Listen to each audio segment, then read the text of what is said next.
So I've been working on issues in environmental politics and law for over 15 years. I started out working mostly as a political activist and as an organizer, and then I kind of switched over to studying environmental issues in the law.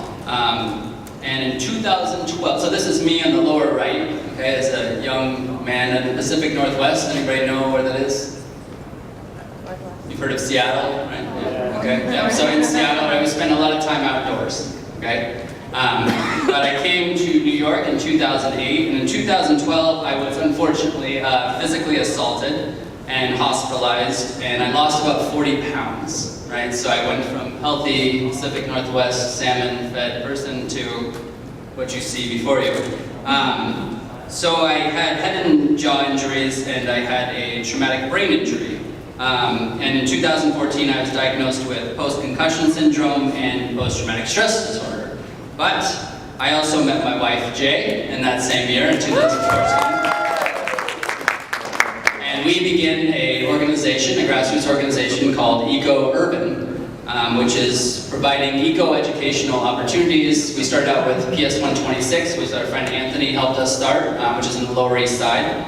And now we are working on an online magazine, as well as starting what we're calling Ecoland, which my wife, Jay, will talk about towards the end of the presentation.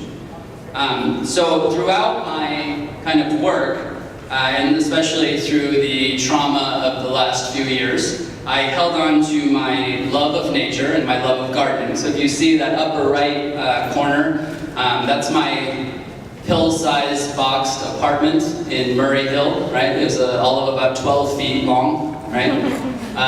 But I had a window, and the other windows would reflect light into my window. So me and my dog Jack decided we'd start a little window box garden, right, which was a lot of food for the pigeons.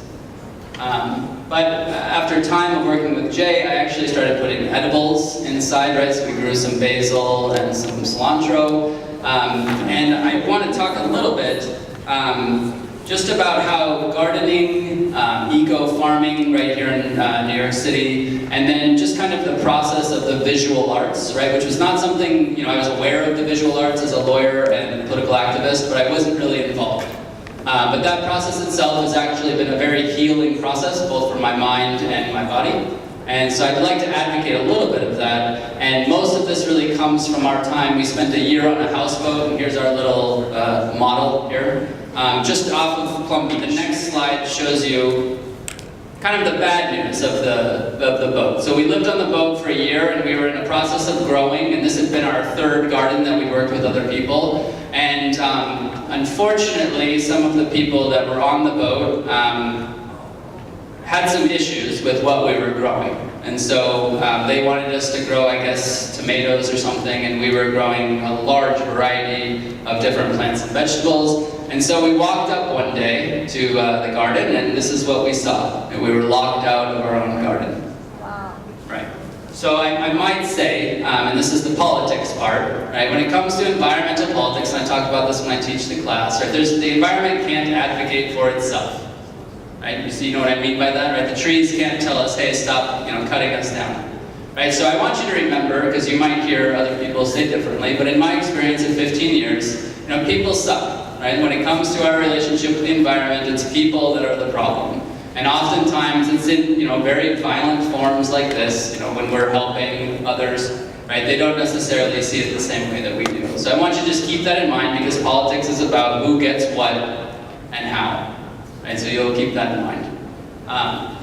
The next situation, I think, is I spent, in 2011, before my injury, I had the great fortune to study an immigration issue in the highlands of Guatemala, and I spent time with a Mayan village, and I saw a completely different way of thinking about ecology.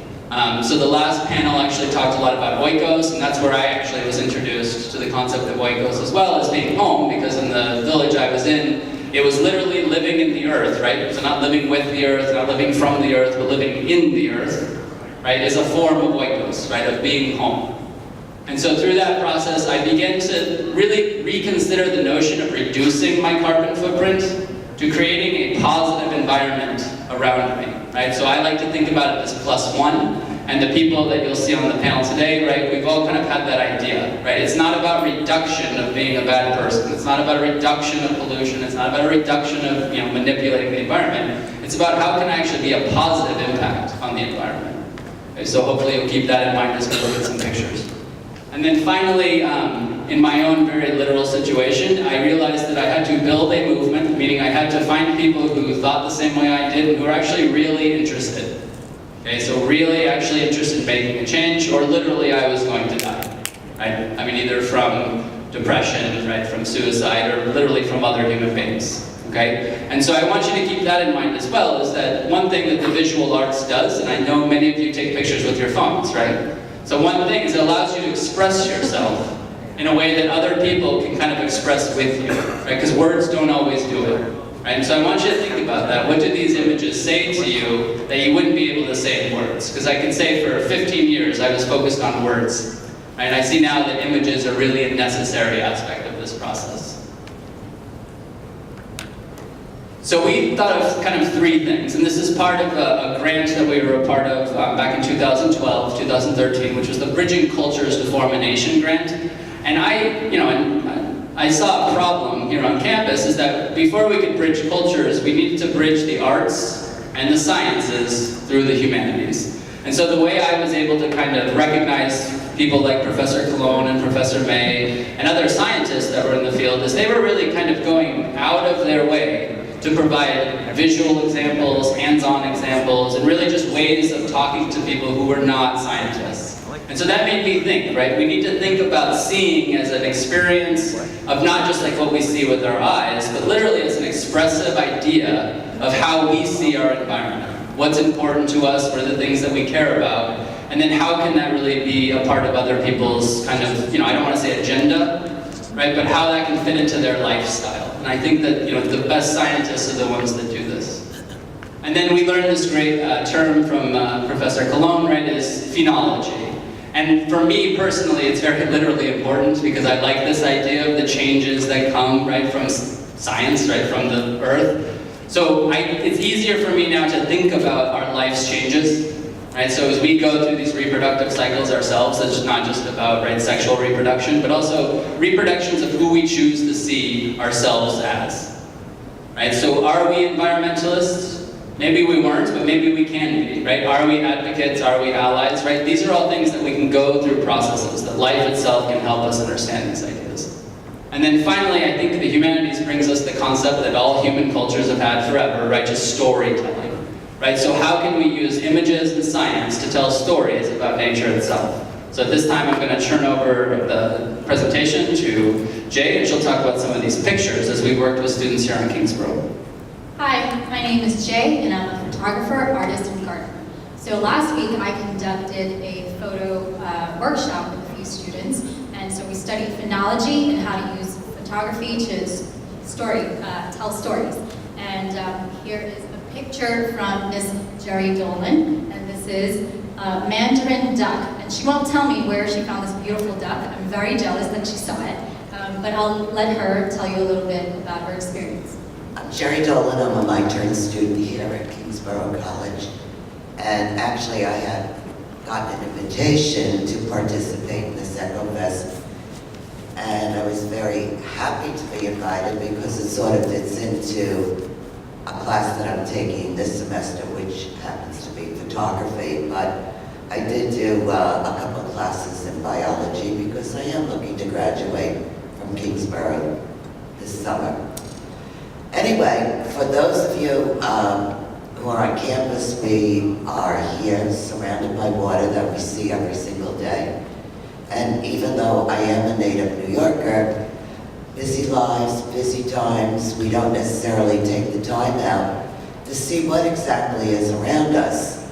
And it's still early in the season, it's spring, and what I did was a photo journey, which took me out totally on Jamaica Bay. I actually went out to the Queens side of Jamaica Bay and worked my way back over here to Kingsborough and parts in between.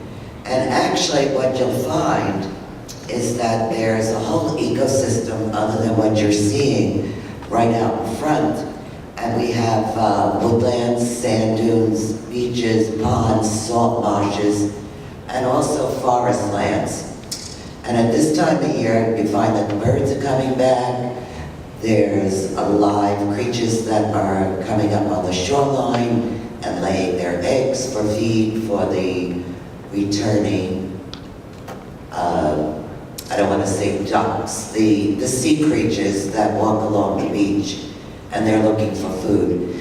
And one of the animals that I did come across, and yes, it's my secret find, is this absolutely beautiful mandarin duck. And I actually had to look up what it was because I'm not a bird person, nor do I know my ducks and geese, and we certainly see a lot of seagulls here on campus. But if you look around, there's a lot of beauty. There are flowers that are coming up. You'll see the insects that are sitting on them, the bees that are pollinating our plants. And, you know, sometimes with all the stress of schoolwork and papers and midterms that are due, it might be nice to either go on your own or grab a friend and walk along what we have here right in our own neighborhood to see the environment that's offered to us. We're living in New York City. It happens to be an island. And how many people have that opportunity to be going to school in a city and also on an island? So my mandarin duck was he must be used to photography because he was just swimming along.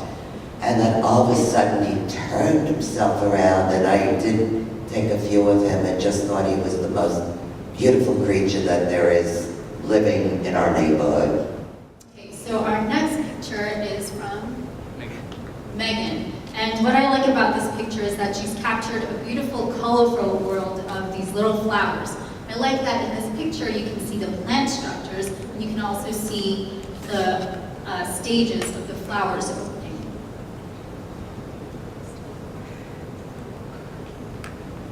This one is from Professor Jason Leggett. And while this is a seemingly, normal picture, if you look a little closer, you can see there's a butterfly that's camouflaged amongst the dandelion flowers. You can also see the cigarette butt right next to it. So I was hunting this butterfly, and I finally caught it, right? So it took a little time.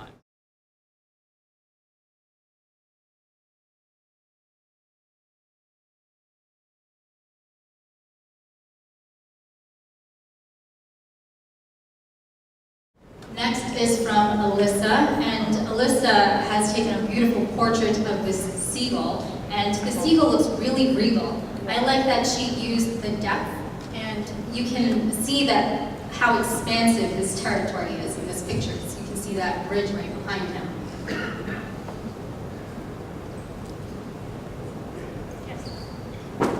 Next we have a picture from Carolina, and she's taken a picture of this flowering tree. And what I like is that the focus is in the front, but it guides your eyes towards the back, and then you can actually see other buds behind it, and then the actual tree where it's coming from.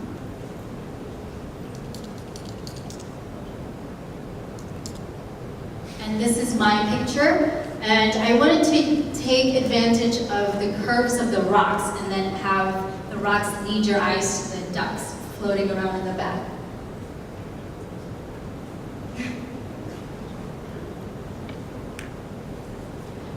So we spent 1 year living on the houseboat, and so I've been documenting phenology, and this is one of my first times visiting the houseboat.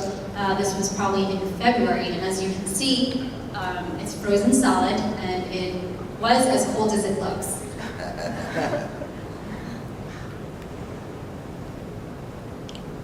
And this was taken in the summertime. This bird is called an immature black-crowned night heron. So birds that aren't into their adulthood yet, they're called immature birds. And so this guy is hunting during low tide, and he was eating little fish and little crabbies. In this picture, he's like in this lower left corner. And when the water tide goes low, it gets really rocky, and he hunts like right in front of the houseboat. So it's really cool to be able to see him like 10 feet away.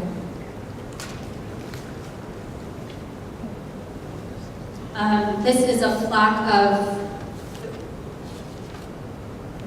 double-crested cormorants. And these guys came in like a flock of 30 or 40, and they just come like in a swarm, and they like dive down into the water when they eat, and it's a pretty incredible sight. And then when they come up, you can just see their little necks pop up, so they're kind of like the urban Loch Ness monster, I think. Okay, so what's going on behind them is a storage unit that was being built, and in the first picture, there weren't like the rock barriers here built. So there were rocks, but they've added more rocks and then a mesh to contain the land from eroding. So it's completely changed our environment, and the scenery is completely different now. So they finished building the storage unit, which has blocked off the majority of what we were able to see, because everything was kind of flat before, and now there's this enormous building that's taking up most of the light that we used to get. Using a camera, and it helps like generate a more like enhance the visual of things, because you can see things from your eyesight, from here to here you can look. But if you have a camera, you can zoom in on everything, and then you can just visualize more clearly, and like you can just take in more of what's happening as opposed to just if you're just like far away. So the camera just helps in essence. I might have some mention is that, so we were actually there with my environmental politics class to study the breach. I don't know if you guys know about the breach right at the Jamaica Bay Wildlife Refuge, just over on the Broad Channel, so it's very close. And so the class had gone there a couple of times, and Anthony wasn't in the class, he was there just to practice using a video camera. And so it was pretty inspiring to me that he went on his own, right, to just kind of collect all this footage of birds. And you can kind of hear them in the background talking about the birds eating the garbage. And a shared student of mine in Dr. Clone's, Rosalia, was actually studying the mute swans at the same time. So it's kind of this nice, I think somebody said synergy in the last class. I think it was one of those synergistic kind of moments where everybody's kind of on the same page. So who was recording was D.L. Anderson. She was my English 12 professor. So what we was trying to do, we was just trying to generate like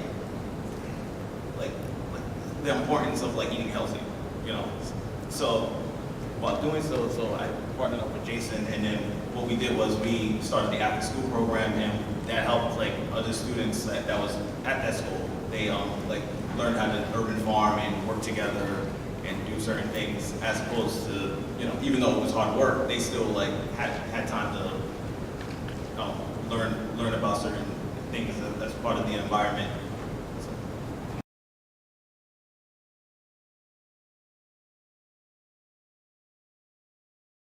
EcoUrban is currently fundraising to build Ecoland. And Ecoland is a camp, environmental research center, and a plant growing space. So if you're tired of talking about change and you actually want to make some changes, come and join us. They built Ecoland. So we welcome volunteers of all ages and skill sets, and we also accept monetary donations and building materials. So if you want to connect with us, I have some cards out there, and there's a seasonal food guide, and it has our contact information on it.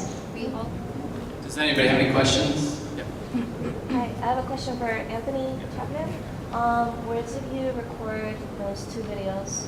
Or I guess 3. That's a good question. The first one was at Jamaica Bay Wildlife, with a few group of students, part of Jason's environmental politics class. So we just we went our separate ways. We split up in teams, and I went with them with the camera and everything. The PS-126 was at Lower Manhattan, and the urban farm was in the outside, back across from a park. So then it was part of this. A follow-up question.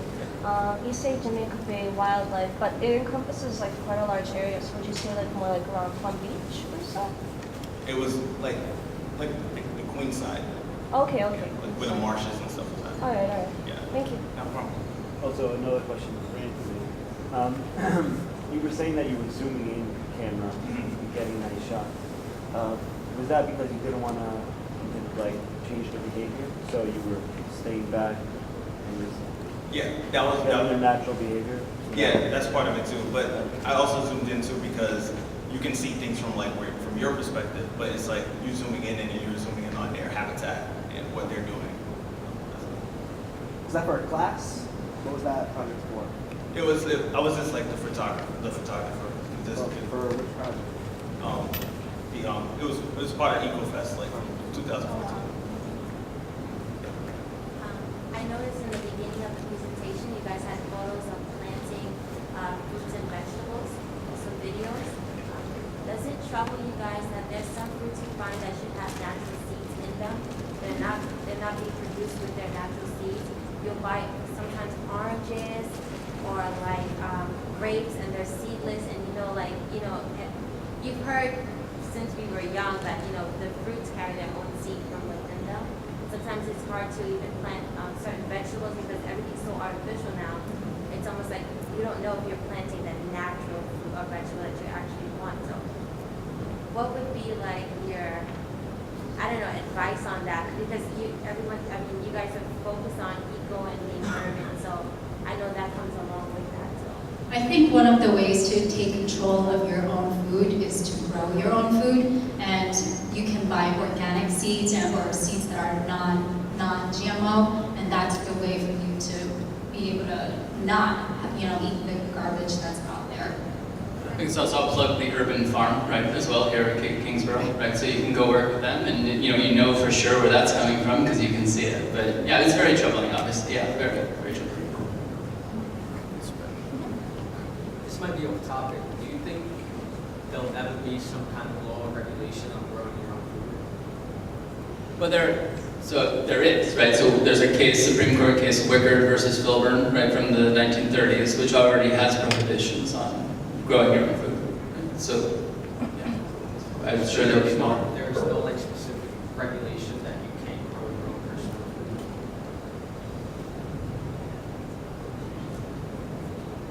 food. There are regulations regarding the kinds of things you can grow. Right? So, if you can. Right? I mean, I think at the end of the day, we're talking about survival, right? So, give me liberty or give me death. There are also rules about selling Right? food that you grew. Oh, okay. Right, so we don't sell anything, right? We just bake. But we've got tomatoes, corn, No, I lettuce. understand that. I'm just saying, like individually, like there can ever be some kind of regulation that prohibits you from growing your own food. I hope not, and I think we should. Right? I mean, I think. I can see it like it's an economic gain for the government, which is saying to pay taxes. Yeah, and I think that's what that case I mentioned is exactly about that, right? There's a man wanted to grow extra food for himself. He was a farmer, and it was ruled that it was constitutional to restrict him to only producing what was sellable. So I mean, there already are laws that do go against you, but those laws can be changed. I'm trying to grow my lemons again. I usually save my lemon seeds, and I also have a window. They're halfway, probably like 5 inches. That's great. Hopefully they'll make it through. Do you drink coffee? Oh, once in a while. So if you use the coffee grounds, you can use that for fertilizer. We've found that works pretty well for our lemon tree. It helps thicken the stem. And I don't think I learned that in Guatemala. They don't like a lot of watering, so I've killed a lot of them. The same we It's a have. really small apartment I live. Right. It's Sometimes we're the heat gets so high and right. it dries out. But when I overwater, the next day you can see the leaves, they look really sad, they're almost dying. You have to be an eco warrior, right, when you're in the urban environment, because we've got a lot going against us. My neighbors definitely think I'm insane. I always talk to them, say, hi girls, whenever I walk through. They catch the vibe. Yeah, they'll learn right now. I'll definitely eat. Right. I'm curious with the houseboat, with the photo, it seemed like you were docked. So did you spend the majority of your time docked, or do you? Yeah, 'cause there's no engine in the houseboat, and you would need a license, somebody would need a license to actually take it on, and neither of us have licenses. But we there was kayaks that were. Yeah, I saw that. Yeah. And follow-up question with that. Did you fully sustain yourself with the food that you grew, or did you frequently make trips to the store? Well, farmers markets. Yeah, but I think this year is the year that we're trying to see if we can do that. right? Because we've had, it's hard when we were recovering quite a bit. Unfortunately, we were giving it away to everybody on the dock. So when we got locked out, right, that was in July, which is the peak growing season. So this will be our first summer that we actually can see how much we can produce. But our goal is to be fully sustainable and to have enough for the winter. So, yeah. There's people behind you too, but yeah. How did you manage to get power in the boat, like solar power or something like that? So not everybody had different options, right? But the one we were on had an electric hookup. So the only thing is that you literally pay for the usage that you use. So we found that, I significantly reduced my usage just because I was tracking it. So I started paying attention to how many amps. I had no idea how many amps things used, right? So I started using things based on that, running two things at the same time for less time, right? Because that's using the same ampage over a shorter period of time. So that kind of fundamentally changed the way I looked at energy. Plumbing? The plumbing was basically a compost toilet, right? So it took us a while to honestly, right? It took us a while to learn how to not have it stink. No running water. No, there's running water, but it was during the winter. It would freeze, so there's problems there. There's a lot of work to do one house, but I'll tell you that it was a lot of work. Every day there was something that we had to do. You have to fill up the water tank every day or every other day. To keep things from freezing, the showers were short and not comfortable, right? The hot water was rare. I don't know, like this. Survivor. Right. But, Would you do it again? yeah, not that place. Right. Yeah, but somewhere else, yeah. Tahiti. Yeah, at this time I think we would, right, just let go of the anchor, right, wander. Right. Yeah, fun. You said there was a lot on your farm when you guys went. I think because the people living with you wanted to do something else. What went on with what you were growing? Because you said you were growing tomatoes and corn. There's things we can't talk about. We just said these individuals are part of a well-known criminal network. And we didn't know that at the time. It took time for us to realize what was going on. And right, that's another panel, another story, right? Now, I was not used to that world. I didn't know, I knew it was in movies, but I didn't, right. In addition to the photojournal you guys have, would you consider making like a vlog series and posting on YouTube when you guys go back to your boathouse? Well, I'm actually, we're making a book called Boat Living Ain't Easy. So I'll keep you guys posted. Anthony has actually continued to volunteer with us, so would this be something you'd do? Right? Yeah. I think a vlog or the YouTube channel or something would be interesting to expand. I like it. knowledge. And a lot of people watch YouTube. They would definitely be interested, I think. Right. What made you live everything you go and live on a house farm? For me, it was about just walking downstairs to the madness of Manhattan was just too much. I needed some time off. And this is the only, and I still need to work, I need to pay my bills, right? So I thought living so close to Kingsborough, would be easy, but it wasn't. Sorry, it's probably not a good question, but why didn't you move to Brooklyn or something? Well, I lived in Brooklyn, yeah. I've moved, some of you might have had this, I've been in 12 different places since I've been here, right? So you live where you can here, right? That you can afford, and where you can afford usually doesn't last very long. So if you're in a great apartment, good for you. Stay there.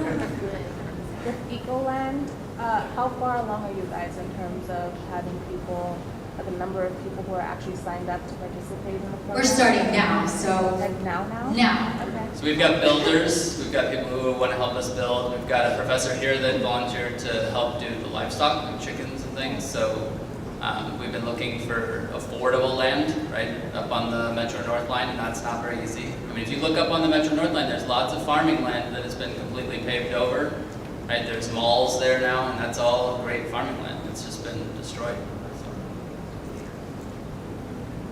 But you can't always, if you people are living in the buildings or some places, you can like make those farms in the attics and other places. So maybe you don't need a private big land. Maybe you can just cooperate and find something. Yeah, I mean, that's always an option. And we're experimenting now with grow lights because, at Home Depot they're like $40.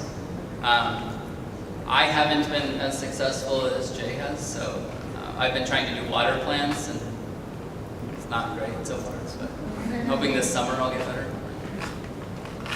But yeah, no, I think that's a great idea. Attics especially. I mean, and basements. I've noticed a lot of basements are just completely unoccupied. Yeah.